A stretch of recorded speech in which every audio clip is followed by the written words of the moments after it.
Hello friends, இப்போ நம்ம 12th ஸ்டாண்டர்டுடைய அக்கௌண்டன்சியுடைய first chapter illustration 16 தான் நம்ம இப்போ பார்க்க போகிறோம். ஃபஸ்ட்டு நம்ம கொஷினை ரீட் பண்ணிப்போம் வாங்க. From the following details, you are required to calculate a credit sales and credit purchase by preparing total debtors account, total creditors account, bill receivable account and bills payable account. இப்போ நம்மளை வந்து total debtors account, total creditors account, bill receivable account, bill payable account, இது நாலுட்டு நம்மளை வந்து போட சொல்லிக்கிறாங்க. அதுக்கான information எல்லாமே நம்மளுக்கு கீழே தந்துக்கிறாங்க. ஃபஸ்ட் நம்ம அதை பார்த்துருவாங்க. டெப்டாஸ், இப்போ டெப்டாஸ் அக்கௌண்ட்டு வந்து நம்ம ஓப்பனிங்கும் தந்துட்டாங்க, க்ளோசிங்கும் தந்துட்டாங்க. இப்போ நம்ம டெப்டாஸ் அக்கௌண்ட் எடுத்து போவோம், டோட்டல் டெப்டாஸ் அக்கௌண்ட் நம்ம இதை வந்து ஆட் பண்ணிப்போம். பில் ரிசீவபிள், இதை வந்து நம்மளுக்கு வந்து பில் ரிசீவபிள் அக்கௌண்ட்டில் நம்ம இதை போடுவோம். கிரெடிட்டாஸ் அக்கௌண்ட், கிரெடிட்டாஸ் அக்கௌண்ட் வந்து நம்ம வந்து டோட்டல் கிரெடிட்டாஸ் அக்கௌண்ட்டில் நம்ம போடுவோம். Bills payable, bills payable account இது வந்து டோட்டல் பில்ஸ் பேயபிள் அக்கௌண்ட்டில் நம்ம போடுவோம். அதுக்கப்புறம் அதர் இன்ஃபர்மேஷன் சொல்லி நம்மளுக்கு கீழே தந்துக்கிறாங்க. Cash received from debtors, cash received from டெப்டாஸ்னால் அது டோட்டல் டெப்டாஸ் அக்கௌண்ட்டில் நம்ம போடுவோம். கேஷ் ரிசீவ் ஆயிடுச்சு, கன்ஃபார்ம் ரிசீவ் ஆயிடுச்சு, அப்போ இது வந்து கிரெடிட் சைடு நம்ம போடுவோம். டோட்டல் டெப்டாஸ் அக்கௌண்ட்டில் நம்ம கிரெடிட் சைடு போடுவோம். அதுக்கு discount allowed to customer, discount allowed to customer அப்படின்னா நம்ம வந்து கஸ்டமருக்கு அலோட் பண்ணிட்டோம், கன்ஃபார்மாக நம்ம அலோட் பண்ணோம். அதனால இது வந்து நம்மளுக்கு வந்து டோட்டல் டெப்டாஸ் அக்கௌண்ட்டில் வந்து கிரெடிட் சைடு வரும். அது cash paid to creditors, cash paid to கிரெடிட்டாஸ்ன்னு வந்தது. இது வந்து நம்மளுக்கு வந்து நம்ம வந்து கிரெடிட்டாஸ்க்கு வந்து நம்ம வந்து பெய்ட் பண்ணுறோம், அப்போ இது வந்து டெபிட் சைடு வரும். அதுவும் டிஸ்கவுண்ட் அலோடு பை சப்ளையர், நம்ம வந்து சப்ளையருக்கு வந்து டிஸ்கவுண்ட் அலோட் பண்ணிக்கிறோம், சப்ளையர் வந்து நம்மளுக்கு டிஸ்கவுண்ட் அலோட் பண்ண, அப்போ இது வந்து டோட்டல் கிரெடிட்டாஸ் அக்கௌண்ட்டில் வந்து இது வந்து டெபிட் சைடு வரும். பேமெண்ட் அகெயின்ஸ்ட் பில் பேயபிள், இது வந்து பில் பேயபிள் அக்கௌண்ட்டில் வந்து இது வந்து கிரெடிட்டாஸ் சைடு வரும். Cash received for bill receivable, இது வந்து பில் ரிசீவபிள் அக்கௌண்ட்டில் வந்து இது வந்து கிரெடிட்டார் சைடு வரும். அதுவும் bill receivable dishonour, bill receivable டிஸ்ஆனர்னால் நம்மளுக்கு வந்து இது வந்து எதில் வரும்னா நம்மளுக்கு வந்து பில் ரிசீவபிள் அக்கௌண்ட்டில் வந்து டெபிட்டார் சைடு வரும். இது வந்து அதுவும் பேட் டெப்ட்ஸ், இந்த பேட் டெப்ட்ஸ் நம்மளுக்கு எதில் வரும்னா நம்மளுக்கு வந்து டெப்டார் அக்கௌண்ட், டோட்டல் டெப்டார் அக்கௌண்ட்லேயே இது வந்து நம்மளுக்கு கிரெடிட் சைடு வரும். இப்போ வந்து நம்ம சம்ஸில் போயிடுவோம். இப்போ வந்து நம்ம வந்து டோட்டல் டெப்டார்ஸ்லேயும் டோட்டல் கிரெடிட்டர்ஸ்லையும் நம்மளுக்கு வந்து பில் ரிசீவபிள் இதுவும் வேணும், பில் பேயபிள் இதுவும் வேணும். அதனால நம்ம என்ன பண்ணணும்னா first bill receivable, total debtors account போடுறதுக்கு முன்னாடி நம்ம வந்து பில் ரிசீவபிள் அக்கௌண்ட் போடுவோம். அதுக்கப்புறம் நம்ம டோட்டல் கிரெடிட்டர்ஸ் அக்கௌண்ட் போடுறதுக்கு முன்னாடி நம்ம பில்ஸ் பேயபிள் அக்கௌண்ட் நம்ம போடுவோம். இப்போ நம்ம வந்து பில் ரிசீவபிள் அக்கௌண்ட்டை ஃபஸ்ட்டு போடுவோம். ஹலோ ஃப்ரெண்ட், நம்ம பில் ரிசீவபிள் அக்கௌண்ட் வந்தாச்சு. இப்போ நம்ம பில் ரிசீவபிள் அக்கௌண்ட்டில் வந்து நம்ம ஃபஸ்ட்டு என்ன பண்ணுவோம், பில் ரிசீவபிள் ஓப்பனிங் இதை போடுவோம். இந்த பில் ரிசீவபிள் அக்கௌண்ட்டுடைய ஃபார்மேட் படி ஓப்பனிங் வந்து நம்மளுக்கு வந்து இந்த டெப்டா சைடாக வரும். அதனால் நம்ம வந்து ஓப்பனிங் வந்து டெப்டா சைடு போட்டுருவோம்.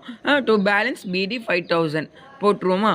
போட்டதுக்கப்புறம் நம்ம கிரெடிட்டார் சைடு போயிடுவோம். கிரெடிட்டார் சைடு வந்து என்ன போடுவோம், கேஷு பை கேஷ் அக்கௌண்ட்டு 14,000. நம்ம கொஷினில் வந்து கேஷ் பெய்டுன்னு கொடுத்தோன்னா அதனால் வந்து பை கேஷ் அக்கௌண்ட் 14,000 நம்ம போட்டோம். அதுவும் பை டெப்டாஸ்ன்னு தந்துன்னா நம்ம வந்து என்ன பண்ணுவோம், 1,200 போட்டுருவோம். போட்டு அதுக்கப்புறம் பில் ரிசீவபிள் டிஸ்ஆனர்னு போட்டுருவோம் நம்ம. அதுவும் பை பேலன்ஸ் சிடினா என்ன, பில் ரிசீவபிள் அக்கௌண்ட்டுடைய க்ளோசிங் அமௌண்ட் தான் பேலன்ஸ் சிடின்னு சொல்லுவோம் நம்ம. அதோடைய அமௌண்ட் எவ்வளோ, 1000. நம்ம இது போட்டுட்டு அப்புறம் பில் ரிசீவபிள் அக்கௌண்ட் ஃபார்மேட் படி நம்ம ரெண்டுத்துலேயே எந்த சைடு அதிகமான அமௌண்ட் இருக்கோ அந்த சைடு நம்ம வந்து ஆட் பண்ணி நம்ம அமௌண்ட் வர வைப்போம். அப்படி வர வச்சாலே நம்மளுக்கு வந்து 16,200 கிடச்சிருது. அந்த 16,200 அப்படியே வந்து நம்ம டெப்டார் சைடு வந்து ட்ரான்ஸ்ஃபர் பண்ணி நம்ம வந்து இந்த ஓப்பனிங் பேலன்ஸ் இருக்குல்ல, இந்த பேலன்ஸ் பிடி 5,000, இந்த 5,000 நம்ம லெஸ் பண்ணோம்னா நம்மளுக்கு வந்து 11,200 கிடைக்கும். இந்த 11,200 தான் டு டெப்டார்ஸ் அக்கௌண்ட் நம்ம வந்து சொல்லுவோம். நம்மளுக்கு வந்து ரிசீவ் ஆன அக்கௌண்ட்டுன்னு நம்ம வந்து சொல்லுவோம். இந்த 11,200 தான் நம்மளுக்கு வந்து பில் ரிசீவ்டுன்னு கன்ஃபார்ம் வந்து இது நம்மளுக்கு. இப்போ இந்த பில் ரிசீவபிளில் வந்து நம்ம வந்து அமௌண்ட் எவ்வளோ கண்டுபிடிச்சிக்கிறோம், பில் ரிசீவபிளுக்கு 11,200 நம்ம கண்டுபிடிச்சிக்கிறோம். அதுக்கப்போ நம்ம வந்து பில் ரிசீவபிள் கண்டுபிடிச்சப்போ டோட்டல் டெப்டார்ஸ் அக்கௌண்ட் நம்ம கண்டுபிடிக்கணும். டோட்டல் டெப்டார்ஸ் அக்கௌண்ட் கண்டுபிடிக்க நம்ம வந்து ஃபஸ்ட்டு என்ன பண்ணுவோம், டோட்டல் டெப்டார்ஸுடைய ஓப்பனிங் இதை போடுவோம். டு பேலன்ஸ் பிடி 16,000 நம்ம போட்டுருவோம். அதுக்கப்புறம் பில் ரிசீவபிள், நம்மளுக்கு வந்து பில் ரிசீவபிள் டிஸ்ஆனர் ஆகிருக்கும். அந்த ஒரு அமௌண்ட்டை தூக்கி நம்ம வந்து எதில் போடுவோம், டோட்டல் டெப்டார்ஸ் அக்கௌண்ட்டில் போட்டுருவோம். அது வந்து நம்மளுக்கு நம்ம டோட்டல் டெப்டார்ஸ் அக்கௌண்ட்டில் எதில் டிஸ்ஆனர் ஆச்சோ அதெல்லாம் நம்ம டெப்டார் சைடு போடுவோம். நம்ம முன்னாடியே சொல்லியிருப்போம். அதனால டிஸ்ஆனர் ஆனதுனால நம்ம வந்து 1200 நம்ம இதில் போட்டிருப்போம். அதுக்கப்புறம் வந்து நம்ம வந்து கிரெடிட்டார் சைடு டோட்டல் டெப்டார்ஸ் அக்கௌண்ட்டில் நான் சொல்லியிருப்பேன். எதில் நம்மளுக்கு கன்ஃபார்மாக வந்து ரிசீவ் ஆகிடுச்சோ அதெல்லாம் நம்ம வந்து டோட்டல் டெப்டார்ஸ் அக்கௌண்ட்டில் போடணும். அதை வந்து நம்ம கிரெடிட்டார் சைடு போடணும்னு சொல்லியிருப்பேன். அதனால வந்து இப்போ கேஷ் ரிசீவ்டுனா அப்போ நம்மளுக்கு வந்து கன்ஃபார்ம் கேஷ் ரிசீவ் ஆயிடுச்சு. பை கேஷ் அக்கௌண்ட் ரிசீவ்டுன்னு சொல்லிட்டு நம்ம வந்து 1,30,000 சொல்லிருப்போம். அதுக்கப்புறம் டிஸ்கவுண்ட் அலோடு, நம்ம வந்து டிஸ்கவுண்ட் அலோட் பண்ணிருப்போம். அப்போ வந்து பை டிஸ்கவுண்ட் அலோடு 5,500 நம்ம போட்டிருப்போம். அதுவும் பேட் டெப்ட்ஸ்னால் என்ன, நம்மளுக்கு வராத காசுங்க.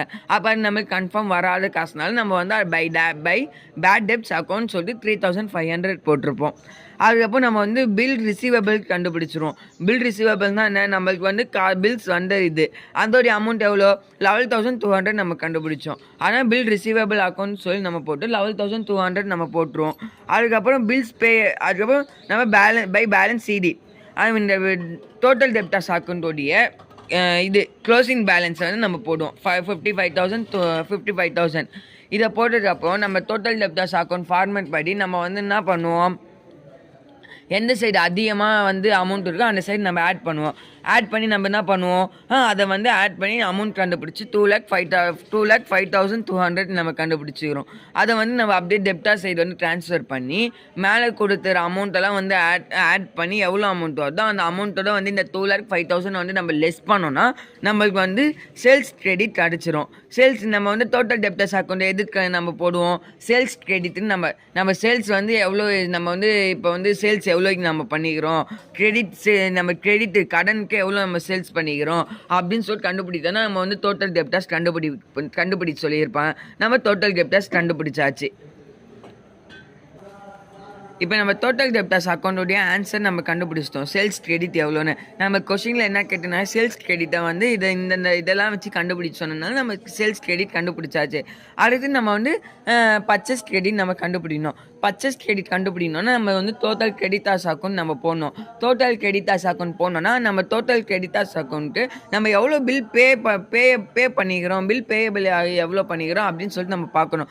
அது பார்க்குறதுன்னா நம்ம வந்து பில் பேயபிள் அக்கௌண்ட் நம்ம வந்து இப்போ வந்து ஃபார்மேட் படி நம்ம போடுறோம். பில் பேயபிள் அக்கௌண்ட்டில் வந்து என்ன, பில் பேயபிள் அக்கௌண்ட்டுன்னு நம்ம வந்து நம்மளுக்கு வந்து ஓப்பனிங் தந்துக்கிறாங்க, க்ளோசிங் தந்துக்கிறாங்க. ஓப்பனிங் பேலன்ஸும் க்ளோசிங் பேலன்ஸும் தந்துக்கிறாங்க. ஓப்பனிங் பேலன்ஸில் எவ்வளோ 2,000 பை பேலன்ஸ் பிடி 2,000 நம்ம போட்டுருவோம். அதுக்கப்புறம் பில்ஸ், அந்த பில்ஸ் பேயபிளில் வந்து பேய்டுன்னு சொல்லி பேயபிள்னு தந்திருப்பாங்க.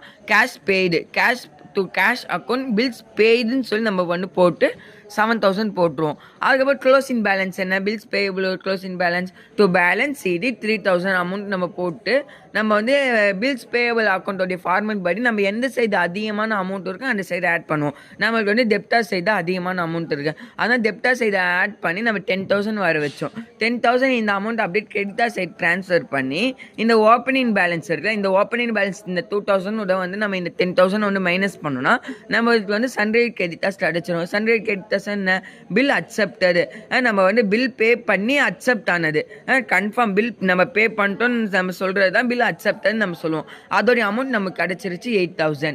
இப்போ வந்து நம்ம வந்து டோட்டல் கிரெடிட் கட் பண்ணிட்டு இப்போ நம்ம டோட்டல் கிரெடிட்டர்ஸ் அக்கௌண்ட் பார்ப்போம். டோட்டல் கிரெடிட்டர்ஸ் அக்கௌண்ட்டில் வந்து நம்ம வந்து ஃபஸ்ட்டு கேஷ் பேலன்ஸ் பிடி டோட்டல் கிரெடிட்டர்ஸ் அக்கௌண்ட் கிரெடிட்டர்ஸ்னு சொல்லி நம்ம ஓப்பனிங்கும் க்ளோசிங் பேலன்ஸும் தந்துக்கிறாங்க. ஆனால் நம்ம ஃபஸ்ட்டு ஓப்பனிங் வந்து எந்த சைடு போடுவோம், கிரெடிட்டர் சைடு போடுவோம். ஆனால் பை பேலன்ஸ் பிடின்னு சொல்லிட்டு நம்ம போட்டு ஓப்பனிங்கோடைய அமௌண்ட்டை நம்ம போட்டுருவோம், 25,000 போட்டுருவோம். அதுக்கப்புறம் வந்து பில்ஸ் அதுக்கப்புறம் கிரெடிட்டர்ஸ்ட்டு நம்ம வந்து பெய்ட் பண்ணிடுறது. நம்ம கிரெடிட்டர்ஸ் பே பண்ணதில் வந்து கேஷ் ஆகும் கேஷ் அக்கௌண்ட் பெய்டுன்னு சொல்லிட்டு நம்ம 70,000 போட்டிருப்போம். அதுக்கப்புறம் பில்ஸ் டிஸ்கவுண்ட் ரிசீவ்டு நம்ம வந்து டிஸ்கவுண்ட் ரிசீவ் பண்ணிருப்போம், அதை வந்து டிஸ்கவுண்ட் ரிசீவ்டு அக்கௌண்ட் சொல்லிட்டு 3,500 நம்ம போட்டுருவோம். அதுக்கப்புறம் நம்ம பில்ஸ் பேயபிளில் நம்ம பண்ணிருப்போம்ல, நம்ம வந்து கிரெடிட்டார்ஸ்க்கு வந்து நம்ம வந்து பில் பே பண்ணி அதை அக்செப்ட் பண்ணிருப்பாங்க. அந்த இது பில்ஸ் பேயபிள் அக்கௌண்ட் பில்ஸ் அக்செப்டட்னு சொல்லிட்டு போட்டு நம்ம 8,000 அந்த கண்டுபிடிச்ச வேல்யூவை நம்ம இங்கே போட்டுருவோம் 8,000. அதுக்கப்புறம் என்ன பண்ணுவோம், கிரெடிட்டார்ஸ் உடைய க்ளோசிங் பேலன்ஸை போடுவோம். To balance CD 28,000. நம்ம வந்து கிரெடிட்டார்ஸ் அக்கௌண்ட்டுடைய ஃபார்மேட் படி நம்ம என்ன பண்ணுவோம், எந்த சைடு அதிகமாக இருக்கோ அந்த சைடு நம்ம ஆட் பண்ணுவோம். அப்படி ஆட் பண்ணல நம்மளுக்கு டெப்டார் சைடு தான் நமக்கு அதிக அமௌண்ட் வந்தது. இந்த அதிக அமௌண்ட்டை நம்ம வந்து ஆட் பண்ணி நம்ம 1,09,500 அமௌண்ட் 500 ருபீஸ் கிடைச்சிது. இதை வந்து அப்படியே நம்ம கிரெடிட்டார் சைடு வந்து ட்ரான்ஸ்ஃபர் பண்ணோம்னா, ட்ரான்ஸ்ஃபர் பண்ணிட்டு நம்ம வந்து ஓப்பனிங் பேலன்ஸ் இருக்குல்ல, இந்த ஓப்பனிங் பேலன்ஸ் இந்த 25,000யும் இந்த 1,09,500த்தையும் வந்து நம்ம வந்து லெஸ் பண்ணோம்னா நம்மளுக்கு வந்து 84,000 கிடச்சிரும். பர்ச்சேஸ் கிரெடிட் நமக்கு கிடச்சிருச்சு. இப்போ நம்ம கொஷினில் என்ன கேட்டாங்க, கிரெடிட் சேல்ஸும் கிரெடிட் பர்ச்சேஸும் கேட்டிருந்தாங்க. கிரெடிட் சேல்ஸ் கிரெடிட் பர்ச்சேஸ் கண்டுபிடிக்க நம்ம வந்து டோட்டல் டெப்டார்ஸும் டோட்டல் கிரெடிட்டார்ஸும் போடணும். டோட்டல் டெப்டார்ஸும் டோட்டல் கிரெடிட்டார்ஸும் போகிறது நம்மளுக்கு வந்து பில் ரிசீவபிள் அக்கௌண்ட்டும் போடணும், பில் பேயபிள் அக்கௌண்ட்டும் போடணும். நம்ம இந்த 4 ஃபார்மெட்டே வச்சு போட்டு நம்ம வந்து சேல்ஸ் கிரெடிட்டும் கண்டுபிடிச்சோம், சேல்ஸ் கிரெடிட் பர்ச்சேஸையும் நம்ம கண்டுபிடிச்சோம் ஃப்ரெண்ட்ஸ். ஓகே, நம்ம இந்த சம்ஸோடைய ஆன்சர்ஸை நம்ம கண்டுபிடிச்சிட்டோம். நம்ம அடுத்த இல்லஸ்ட்ரேஷன் 17 அடுத்த வீடியோவில் பார்ப்போம் ஃப்ரெண்ட்ஸ். பை.